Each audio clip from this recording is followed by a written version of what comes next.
নমস্কার বন্ধুরা, সবুজের খোঁজে ইউটিউব চ্যানেলে আপনাদের সকলকে স্বাগত।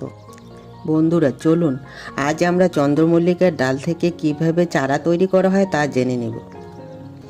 প্রথমে একটি সুস্থ ও সবল চন্দ্রমল্লিকার গাছ নির্বাচন করতে হবে। সেই গাছের সতেজ ডাল থেকে ডগাগুলি কেটে নিতে হবে। ডাল যত সুস্থ সবল ও সতেজ হবে তার থেকে তৈরি চারাও তত বেশি সুস্থ হবে। এবারে ডগাগুলি গোড়ার দিকে কিছু পাতা কেটে নিতে হবে।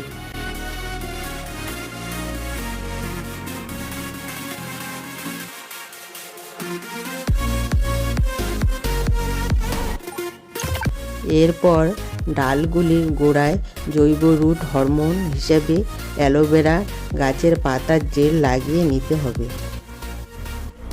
তারপর ডালগুলিকে অন্তত 5 মিনিট ছায়ায় রেখে দিতে হবে। ডালগুলিকে রোপণ করার জন্য ছিদ্রযুক্ত কোনো পাত্র নিতে হবে। এই পাত্রে আগে থেকে পরিষ্কার জলে ধুয়ে রাখা মোটা বালি নিতে হবে।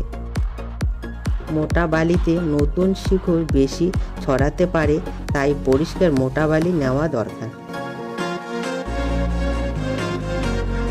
অ্যালোভেরার জেল লাগানো কাটিংগুলিকে খুব সাবধানে পাত্রের বালিতে একটা একটা করে লাগাতে হবে।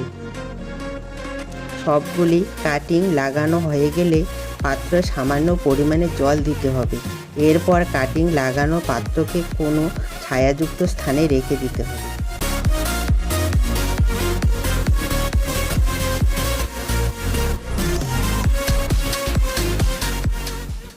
আবার ফিরে এলাম 20 দিন পরে।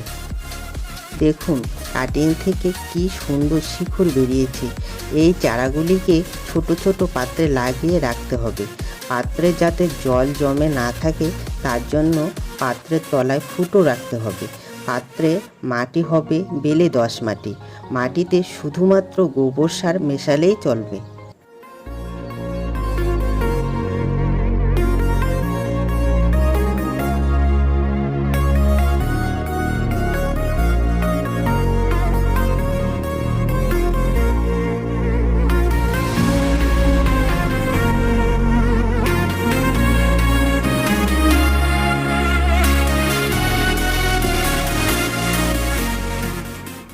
সবগুলি চারা লাগানো হয়ে গেলে পাত্র সামান্য পরিমাণে জল দিয়ে ছায়াযুক্ত স্থানে রাখতে হবে।